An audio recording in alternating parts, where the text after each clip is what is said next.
What's up everybody, and thank you for joining me for another video. My name is Whack4863, but you can call me Whack. Today I've got a maximum damage build for you. This is maxing out both strength and agility and just throwing a couple of points in some other areas in the attributes. And this is using what I think is the most powerful armor and weapons in the game right now. So check this build out, try it for yourself, and let me know what you think after you've tried it.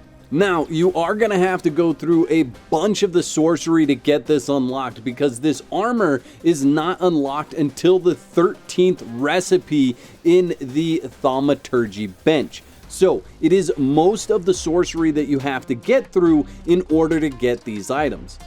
But the first item that we're using is the Abyssal Bow. Now the Abyssal Bow does not require any arrows. It has infinite arrows. So if we highlight that, you can see it does 28 damage and 9% armor pen. It does have a countdown timer to it, so it does expire within an hour, and all of this stuff expires within an hour. But I'm going to show you how to keep increasing that timer the entire time.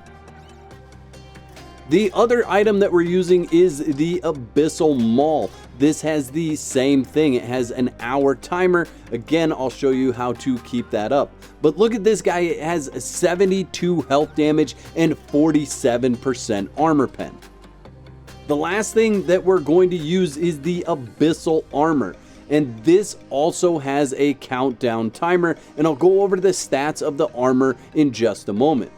What I want to avert your attention to right now is the recipe. So in order to craft the Abyssal Armor, you need a sacrificial blood, 10 demon blood, and 1 heavy padding. The bow is a sacrificial blood, 10 demon blood, and 10 shaped wood. And the maul is 1 sacrificial blood, 10 demon blood, and 10 hardened steel. Now, let's take a look at the armor real quick. You can see the timer is counting down while I have it equipped.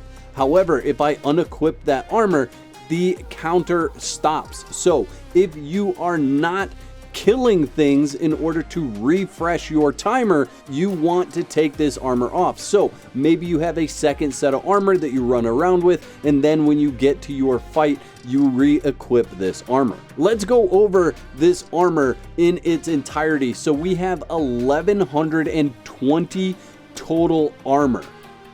Our weight is a lightweight. If we look at the stat bonuses that this gives, it gives 10% additional damage to both strength and agility. The helmet gives you an additional 12% follower damage. The chest piece gives you an additional 60 health points in addition to the damage for both strength and agility. The gloves give you carrying capacity of plus 30 in addition to the weapon damage for strength and agility. The pants give you an additional 60 points of health in addition to weapon damage for strength and agility. And the boots give you an additional 15 points of stamina in addition to the weapon damage for strength and agility. So we're talking about a 50% damage increase to both strength and agility weapons with this armor.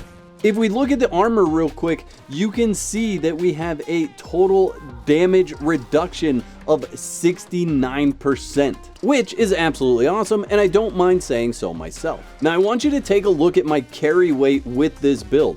I'm currently able to carry 205 with this build. However, if I go into my attributes, I actually have nothing put in expertise. So expertise is where you get the most carry weight out of any build. So this is the build. We have 5 points put into strength. The perks that we chose were Combo Master. Combo finishers deal 20% more damage. We then chose Crushing Swings. Your heavy attacks stagger for 25% longer and no longer rebound off shields. In the agility tree, we again have all 5 perks. Our first choice perk is Dead Shots. Arrows or thrown weapons travel twice as quick and deal 15% more damage to distant targets. Our last perk in agility is rolling thrust. After dodging, your next damaging attack has 25% increased penetration and your next swing costs no stamina. We then have 2 points in vitality. My favorite point for vitality is the fast healer. You receive 50% increased healing from healing effects, meaning that when you are popping potions in the middle of a fight, you are getting healing faster than you would if you didn't have this perk. When we roll down to grit, I choose the endurance perk. Your stamina regenerates 25% faster. In addition to that, something that I use regularly to help me manage my stamina is herbal tea. And this is going to be something that's very important for this build since you really don't have a ton of stamina in the first place. And when you dodge, you get the bonus damage. So I find myself dodging a little bit more often when I could just sidestep because I'm planning my next attack to not cost any stamina and deal additional damage. I use the concentrated aloe as always in all of my builds. That's my go-to for quick healing. And then the infused wraps mainly because they heal quickly and I don't have to craft them. Now, the one out of place thing that you may see here is actually my short sword. So this is a curved short sword, but it does 74 damage and 28% armor pen with this kit attached to it. And since this is a build where I can go back and forth between agility weapons and strength weapons, I've got my heavy duty strength weapon here, 72 and 47. I've got my agility weapon, 74 and 28, and then I've got my